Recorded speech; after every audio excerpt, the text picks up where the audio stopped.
Shalom Bapak Ibu Saudara yang terkasih di dalam nama Tuhan Yesus Kristus. Kita bersyukur untuk kasih dan setia Tuhan yang begitu ajaib, menolong dan memberkati kita. Bapak Ibu Saudara yang terkasih di dalam nama Tuhan Yesus Kristus, pada saat ini kita akan melakukan pendalaman Alkitab. Kita persiapkan hati dan pikiran kita berdoa. Terpujilah Engkau Allah kami yang hebat di dalam Yesus Kristus. Kami bersyukur untuk kasih setia-Mu yang begitu ajaib Engkau nyatakan kepada kami melalui nafas kehidupan dan kemampuan kami untuk melakukan segala aktivitas kami. Terima kasih Tuhan Yesus. Pada saat yang penuh bahagia ini, kami akan melakukan pendalaman Alkitab. Kami akan merenungkan kebenaran firman-Mu. Tolong kami untuk mengerti dan memahami kebenaran firman-Mu, dan semuanya untuk kemuliaan bagi nama Tuhan Yesus. Roh Kudus Tuhan bersama-sama dengan kami, menolong kami agar kami boleh melakukan kebenaran firman-Mu. Terpujilah Engkau Bapa di sorga, di dalam nama Tuhan Yesus Kristus. Kami berdoa dan mengucap syukur kepada Bapa di sorga. Haleluya. Amin.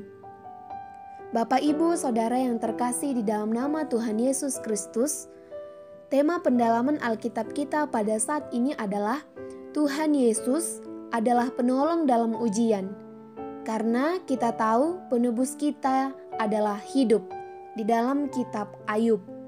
Siapakah di antara manusia yang pernah merasakan seperti yang dialami oleh Ayub tetapi tetap memilih untuk setia kepada Tuhan Allah? Penderitaan yang dialami oleh Ayub adalah penderitaan yang bertubi-tubi. Mulai dari hewan ternaknya yang diserang dan dirampas orang Sheba, rumah kediamannya hancur, anak-anak yang dikasihinya semua meninggal, tidak satu orang pun yang tersisa. Harta kekayaannya semuanya lenyap seketika.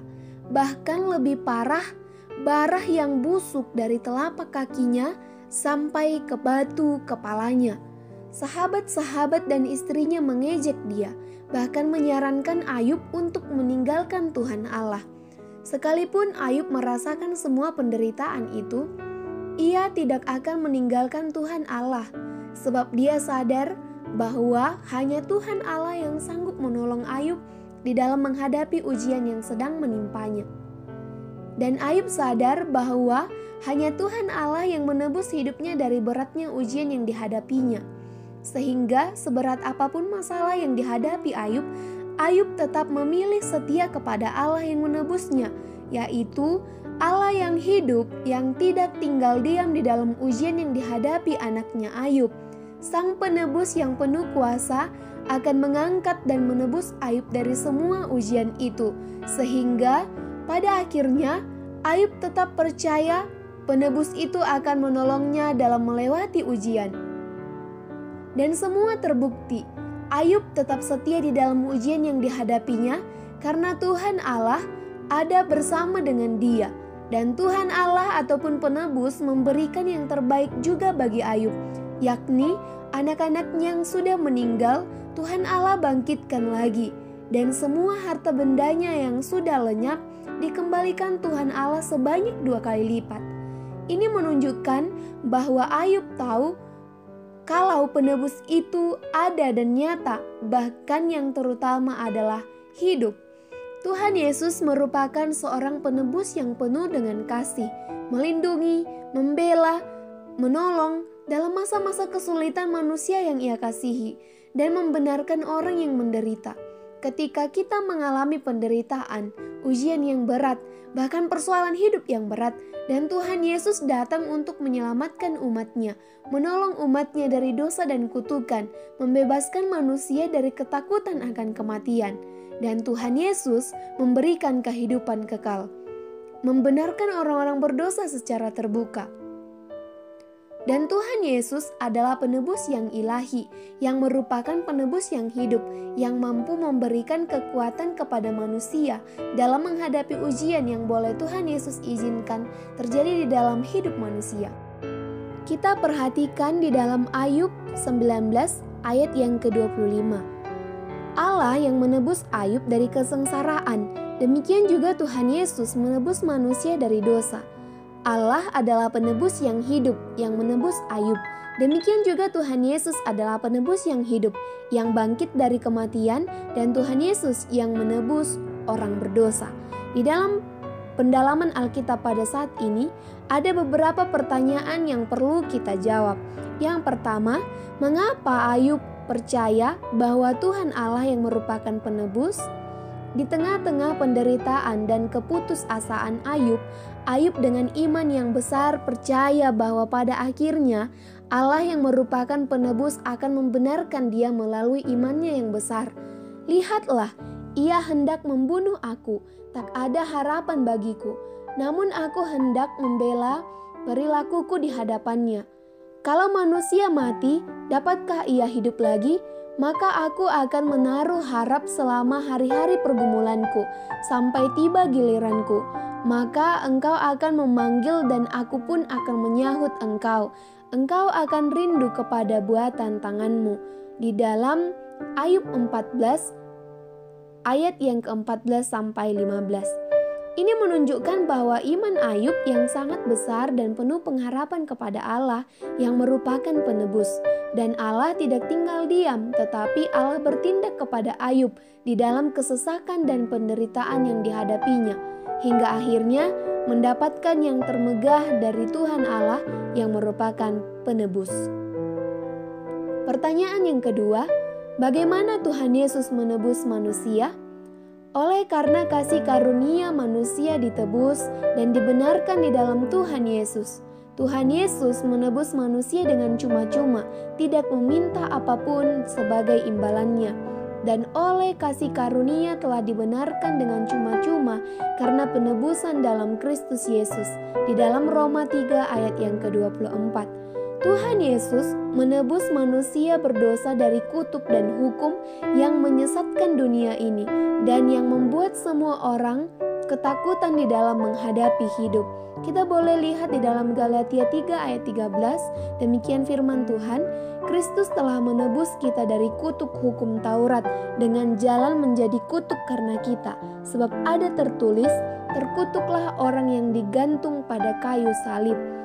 Pertanyaan yang ketiga, kapan penebus itu ada? Penebus tidak memiliki permulaan, sebab Tuhan Yesus sudah ada bersama-sama dengan Allah senantiasa dan setiap waktu. Tuhan Yesus tidak memiliki awal dan akhir, sebab Dia adalah untuk selama-lamanya dari kemuliaan sampai kepada kemuliaan. Jadi, kapan penebus ada? Sangat jauh sebelum dunia dijadikan penebus itu sudah ada, dan Dia untuk selama-lamanya, sebab tidak ada yang bisa menggantikan. Kita boleh lihat di dalam Yesaya 44 ayat yang ke-6, demikian kebenaran firman Tuhan. Beginilah firman Tuhan, Raja dan Penebus Israel, Tuhan semesta alam. Akulah yang terdahulu dan akulah yang terkemudian. Tidak ada Allah selain daripadaku. Pertanyaan yang keempat, bagaimana manusia tahu bahwa penebus itu adalah hidup? Penebus yang ilahi yaitu Tuhan Yesus Kristus, sebab Dialah yang sudah menebus dosa manusia dengan sangat sempurna. Yesus rela mati disiksa, disalib, mati, lalu pada hari yang ketiga bangkit dari kematian. Tuhan Yesus bangkit dari kematian menunjukkan bahwa Tuhan Yesus hidup. Setelah Tuhan Yesus bangkit lalu naik ke sorga, dan dari sorga Tuhan Yesus bekerja bagi orang-orang percaya, dan di sorga Tuhan Yesus mempersiapkan tempat bagi orang-orang yang percaya, yang mengasihi Tuhan Yesus. Dan Tuhan Yesus adalah hidup, dapat dirasakan dan dialami oleh orang-orang yang beriman kepada Tuhan Yesus Kristus. Karena di saat ada masalah, ada ujian, ada kesesakan, ada penderitaan, Tuhan Yesus bekerja memberikan kekuatan kepada anak-anaknya dan memberikan jalan keluar bagi mereka yang mengasihi Tuhan Yesus. Pertanyaan yang kelima, mengapa Tuhan Yesus merupakan penolong? Tuhan Yesus disebut dengan penolong dikarenakan Tuhan Yesus mampu memberikan kekuatan kepada mereka yang lemah. Karena manusia di bumi ini tidak sanggup dan terbatas di dalam memberikan pertolongan. Sebab manusia adalah lemah dan tidak berdaya. Tuhan Yesus seorang yang merupakan penolong, karena Tuhan Yesus sudah melewati suatu pencobaan yang besar yang melayakkan Tuhan Yesus dan memampukan Tuhan Yesus dalam menolong. Kita boleh lihat di dalam Ibrani 2 ayat yang ke-18, demikian kebenaran firman Tuhan, sebab karena ia sendiri telah menderita karena pencobaan, maka ia dapat menolong mereka yang dicobai. Dan yang menjadi kesimpulannya yang pertama, Tuhan Yesus adalah penebus yang hidup, mengetahui segala sesuatu yang terjadi di dalam hidup manusia, dan Tuhan Yesus mampu memberikan jalan keluar bagi manusia. Yang kedua, hanya Tuhan Yesus penolong yang sempurna dan sejati, penolong yang perkasa dan mulia, yang telah ada dari dulu, sekarang, dan selama-lamanya. Yang ketiga, kuat di dalam Tuhan Yesus. Hanya dari Tuhan Yesuslah kekuatan yang tak terukur dan tak terbatas. Demikian pendalaman Alkitab kita berdoa. Terpujilah Engkau Allah kami yang hebat di dalam Yesus Kristus. Engkau Allah kami yang sudah menebus kami dari kematian. Engkau Allah kami yang sudah menebus kami daripada maut. Engkau Allah kami yang sudah menebus kami daripada kesengsaraan dunia ini. Dan kami boleh memperoleh yang terbaik dari Tuhan Yesus. Terima kasih Tuhan, biarlah kebenaran firman-Mu ini berdiam di dalam hati kami dan bekerja untuk kemuliaan bagi nama Tuhan Yesus. Terpujilah Engkau Bapa, inilah doa kami di dalam nama Tuhan Yesus Kristus. Kami berdoa dan mengucap syukur kepada Bapa di sorga. Haleluya. Amin. Demikian pendalaman Alkitab kita. Tuhan Yesus memberkati kita semuanya. Shalom.